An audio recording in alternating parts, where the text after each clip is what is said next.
Senhoras e senhores, hoje é um dia muito importante nesse meu segundo governo. Estamos aqui não só para anunciar grandes números e projetos ambiciosos, mas estamos aqui especialmente para renovar nosso compromisso com o desenvolvimento de nosso país. Para dizer, com base em dados e ações concretas, que o Brasil vai seguir avançando.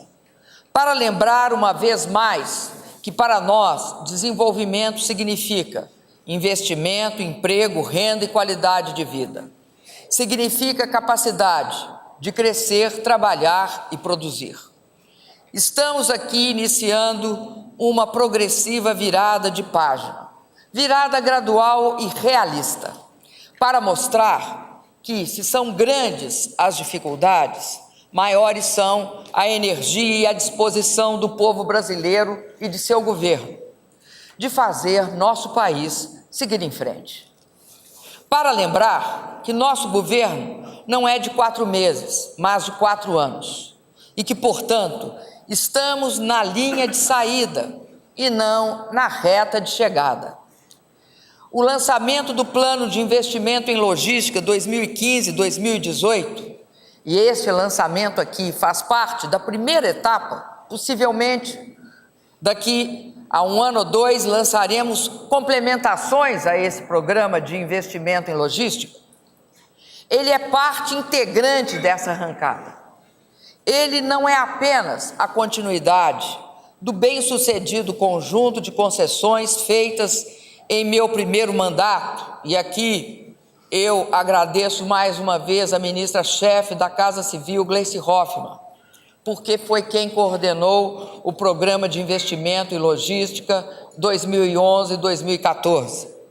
Mas principalmente, esse programa é a abertura para um futuro melhor ainda.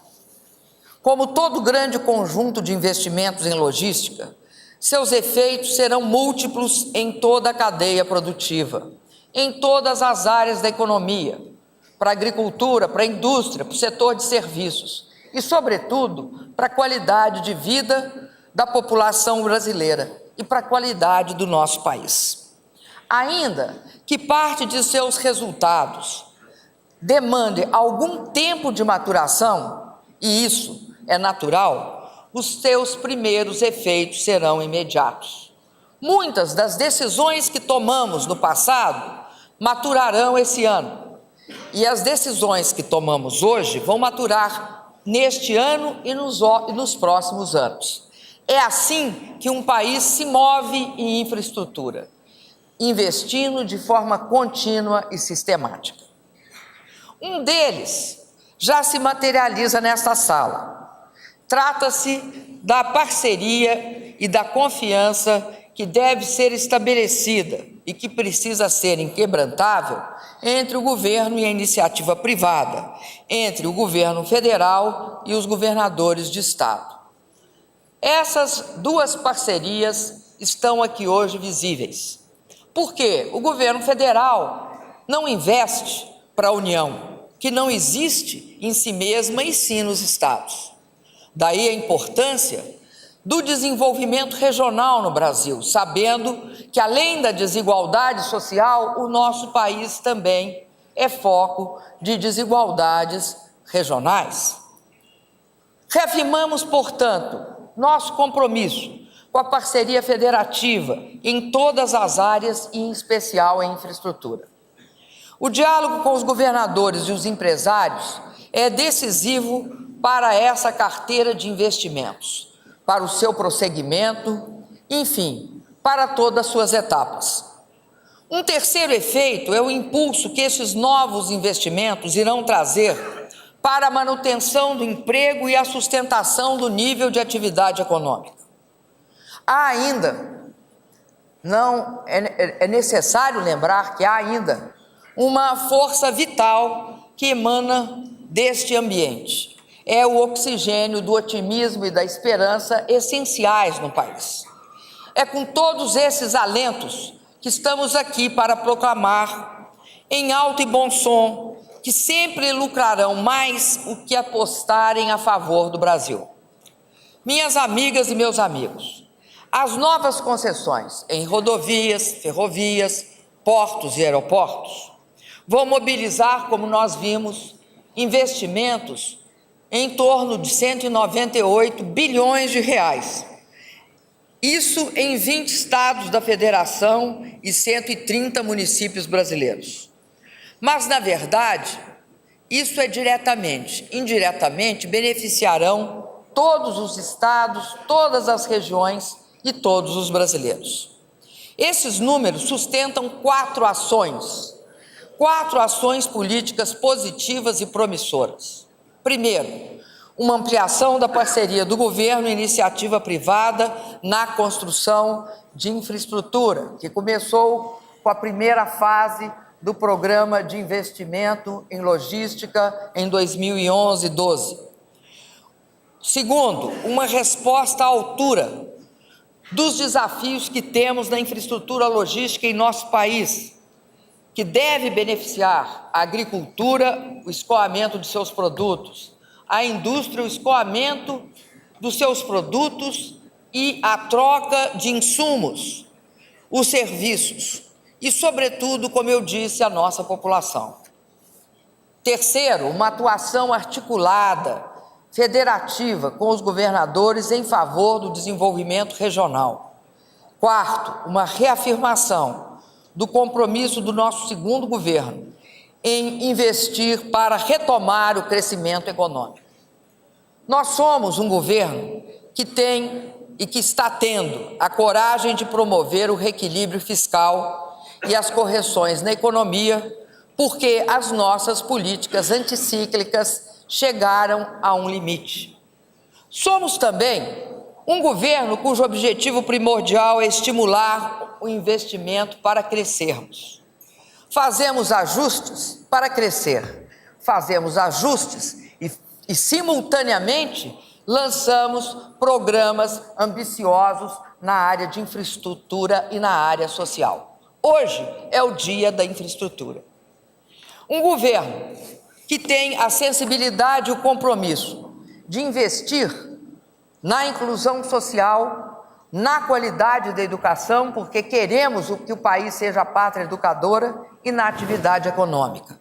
Mas, repito, hoje é o dia da infraestrutura.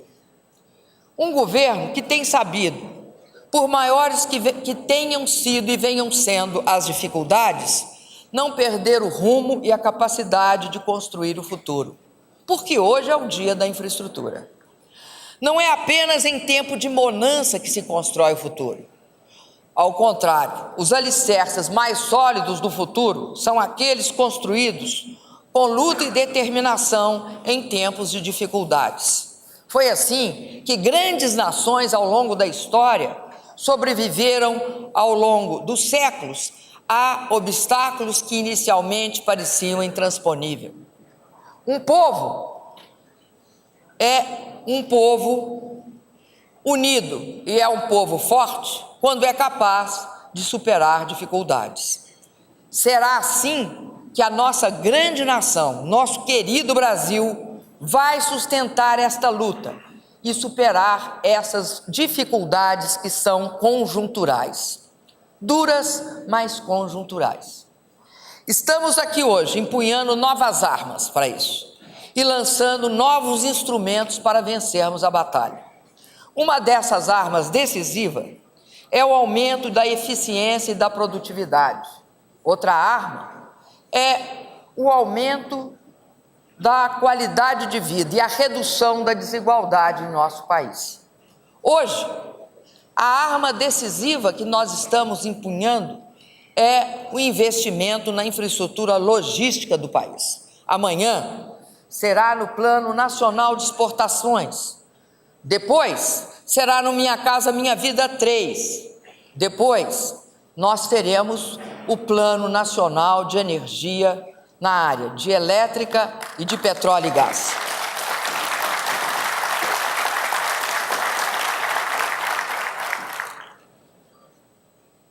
Estamos fazendo concessões de infraestrutura exatamente para buscar gerar mais eficiência e produzir resultados maiores e mais rápidos, para criar um ambiente favorável à produção, à circulação de riquezas e ao conforto do cidadão e da cidadã.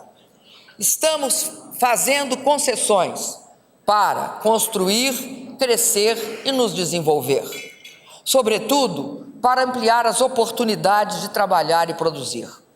Nosso modelo de concessões está ancorado em duas premissas: garantia de serviços de qualidade com preços justos para os usuários e também remuneração adequada aos concessionários por seus investimentos e pelos serviços que irão prestar, para que as concessões sejam sustentáveis. Foi isso que logramos na primeira etapa do plano de investimento em logística e que, tenho certeza, agora aperfeiçoamos e melhoramos, porque faz parte da vida isto acontecer. Nós aprendemos conosco e este programa reflete este aprendizado. As nossas metas são ampliar a taxa de investimento e tornar os serviços mais eficientes com redução de custos e tarifas, com redução do chamado custo Brasil. Também vamos continuar garantindo, como já fizemos na etapa anterior, segurança jurídica aos investidores, com marcos regulatórios estáveis e bem claros. O Brasil é um país que respeita as leis e cumpre os seus compromissos. Este é um governo fiel aos contratos que firma, porque sabe que é assim que se fortalecem os pilares da estabilidade macroeconômica, da previsibilidade regulatória e da confiança, sem os quais nenhum país pode crescer e progredir. Os excelentes resultados que colhemos na primeira fase é nossa garantia de que podemos fazer mais e melhor. Como vocês viram, foram 5.350 quilômetros de rodovias concedidas, a um pedágio médio de R$ 3,50, menor que em qualquer período anterior. Muita gente diz, ou algumas pessoas dizem, que o governo não tinha um programa de investimento em infraestrutura.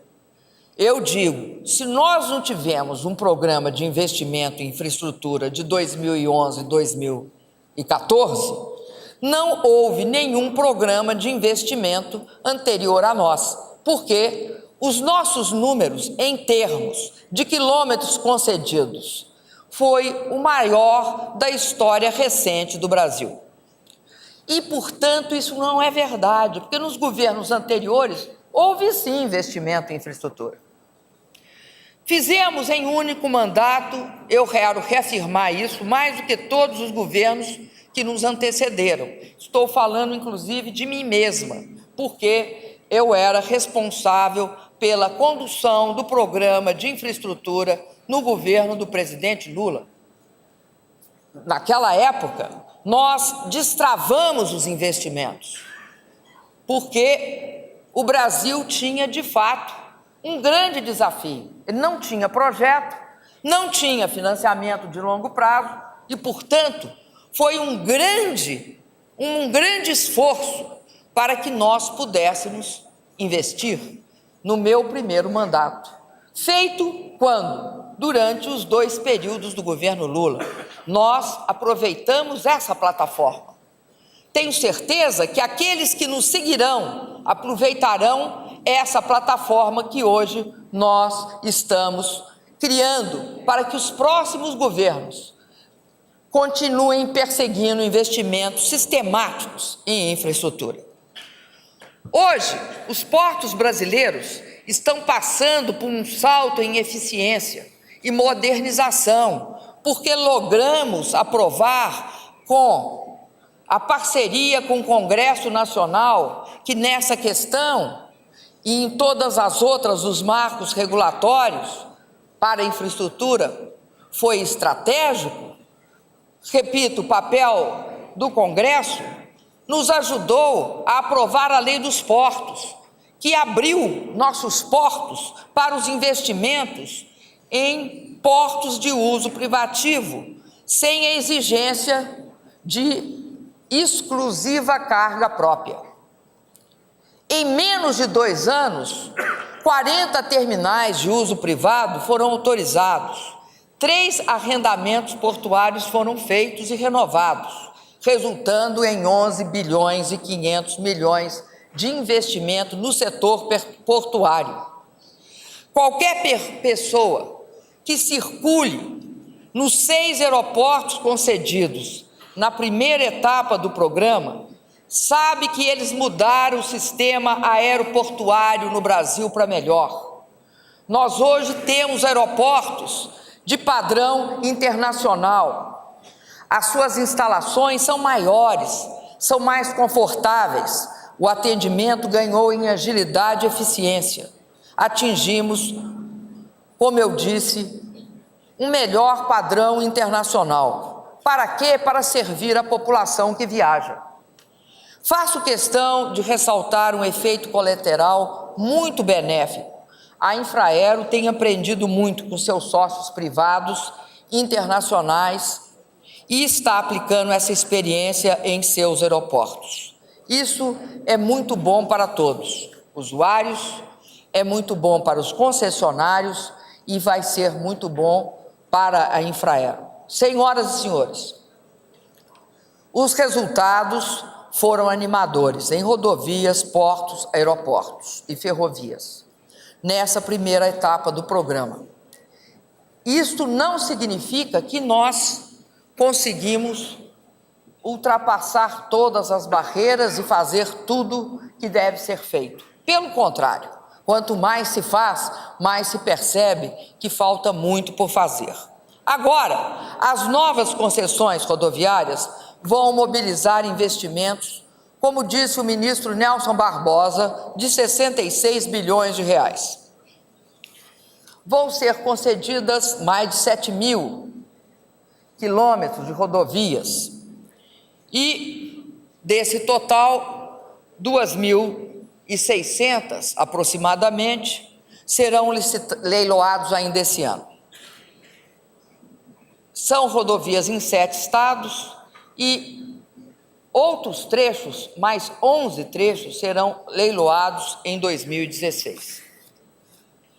Como também já disse o ministro, nós iremos também autorizar e negociar investimentos naquelas concessões já autorizadas, já em andamento. E isso é necessário porque muitas vezes são concessões antigas que não tinham previsão de investimento em ampliação, em duplicação, em terceiras pistas e outras melhorias. Nós vamos fazer então mais 11 projetos. Eu citaria aqui um destaque para o caso das ferrovias, que é o grande desafio do país. Nós não temos experiência em investimento em ferrovias, porque passamos mais de 30 anos sem fazer ferrovias de forma expressiva. Não que não fizemos algum trecho, mas de forma expressiva. No caso das ferrovias, agora nós temos validado pelo TCU o modelo proposto da primeira etapa do programa de investimento em logística. E vamos avançar de forma mais acelerada. A expansão da rede ferroviária brasileira, ela é fundamental, sobretudo, não só pelo fato de ser um dos melhores modais de transporte de grãos e minérios, mas, sobretudo, também porque, ao retirar carga de rodovias, diminui a necessidade de manutenção sistemática e mais premente. Acredito que nós daremos um passo decisivo para introduzir ferrovia no sistema modal brasileiro ao construir a ferrovia bioceânica, porque, ao ligar o Oceano Atlântico ao Pacífico, o Brasil passa a ter um acesso diferenciado aos mercados asiáticos. E isso significa para o país um posicionamento em relação às transações comerciais internacionais extremamente estratégico. Ao mesmo tempo, vamos completar as concessões para a Norte-Sul. A Norte-Sul foi outro grande desafio. Começou no governo Sarney e, na sequência, se paralisou, tendo sido feito pequenos trechos. No governo do presidente Lula, se retomou a Norte-Sul. E nós agora estamos chegando à Estrela do Oeste. Na prática, de Açailândia até Estrela do Oeste, está tudo construído até Anápolis. E de Anápolis à Estrela do Oeste, nós temos em torno de 85% construído. Vamos dividir em dois trechos. O trecho de Palmas até Anápolis vai se juntar, que já está pronto e, portanto, o concessionário pode usufruir da tarifa que cobrar, mas ele terá de construir o trecho Açailândia-Barcarena. E o segundo trecho, que irá de Estrela do Oeste até Três Lagoas, de Estrela do Oeste, em São Paulo, a Três Lagoas, no Mato Grosso do Sul. Além disso, eu acho muito importante o trecho ferroviário Lucas do Rio Verde, Sinop e Miritituba, pela capacidade de escoar a produção e a safra de grãos do país.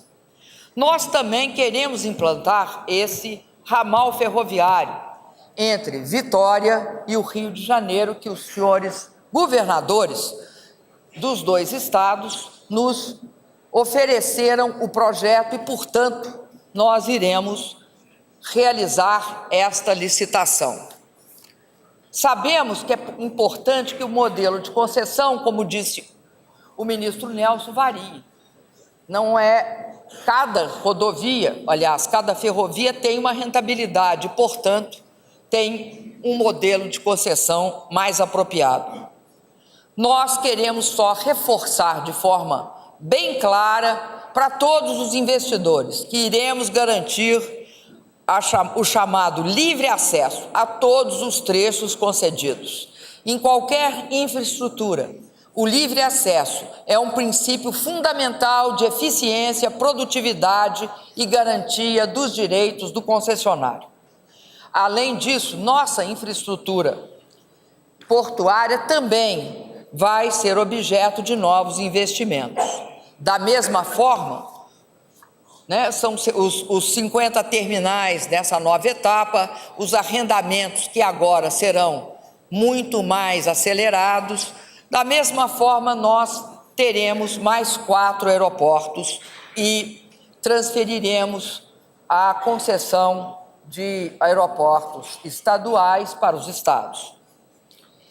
Então, eu quero dizer para vocês que nessa nova etapa, uma coisa que é estratégica, e nós sabemos disso, quem lida com infraestrutura sabe disso, é o financiamento de longo prazo.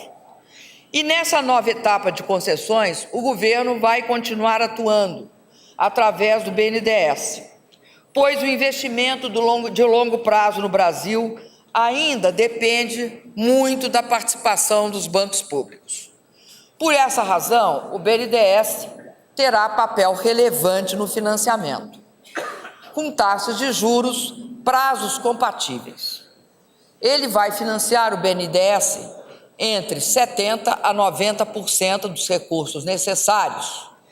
E algo importante é a presença dos mercados de capitais e dos bancos privados. Sempre e quando for possível a presença dos mercados de capitais através de debêntures ou dos bancos privados, nós reduziremos essa participação quando for o caso. Em outros casos, como é o caso da ferrovia, a participação geralmente tenderá a ser maior.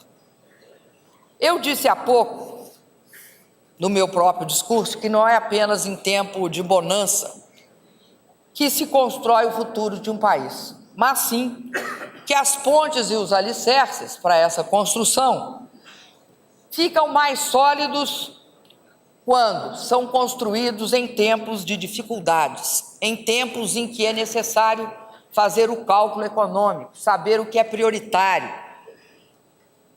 Por isso, as grandes nações só se firmam quando sabem o seguinte: ao se adaptar às novas realidades, é necessário saber superar os obstáculos impostos pelas novas realidades. Mas a superação desses obstáculos não pode significar uma volta para trás. Deve significar simultaneamente a construção de novos caminhos a serem percorridos. Nossa grande nação necessita hoje dessa dupla iniciativa: se adaptar a novas realidades e, simultaneamente, ser capaz de construir os novos caminhos.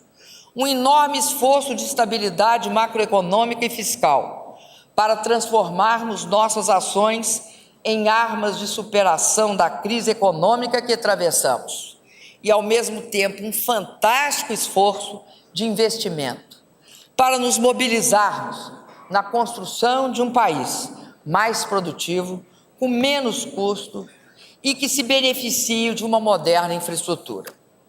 Essa dupla iniciativa está articulada, sim, com a melhoria da qualidade na educação. Eu cito isso porque essa é uma das questões estratégicas do país.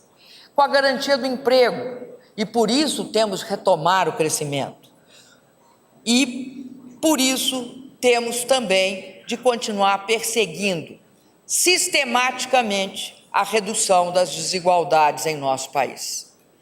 Mais uma vez, o que são as forças vivas de toda a nossa sociedade e do governo estão aqui representadas pelos governadores, pelos empresários, pelos ministros, pelos membros, senadores e deputados federais, membros do parlamento, pela sociedade, enfim, todos nós devemos nos juntar para realizar um trabalho conjunto em favor dos interesses nacionais. O verdadeiro exercício da democracia, mas, sobretudo, o verdadeiro exercício da relação construtiva num país e, sobretudo, construtiva de uma nação, é tarefa de todos nós, cada um fazendo a sua parte. Isto não significa que tenhamos todos o mesmo entendimento, a mesma compreensão e os mesmos posicionamentos, mas significa que temos todos a tolerância do convívio e, sem exceção, a consciência de que construir um país e uma nação é tarefa de todos, não é tarefa de poucos. Ela se faz, essa construção, com gestos concretos, como esse de hoje, que une o setor público e a iniciativa privada para realizarem o melhor possível e o melhor impossível até, que articula o governo federal com os governos estaduais, que compreende as dificuldades dos governos estaduais e que se junta a eles no esforço comum para levar o país para o crescimento. Como presidenta de todos os brasileiros, eu sei do meu papel de condução neste processo. Dele não esqueço um instante, mas quero cada vez mais fazer da minha condução política uma fonte e uma ponte permanente, uma ponte em construção e uma fonte de diálogo. Brasileiras e brasileiros, quanto mais nos unimos, mais rápidos vamos vencer os obstáculos. Por isso, eu quero agradecer a presença de todos, em especial dos governadores, dos parlamentares, dos empresários e de todos aqueles que nos escutam pelo Brasil afora. Por isso, eu acabo dizendo: viva o Brasil e viva o futuro do nosso povo.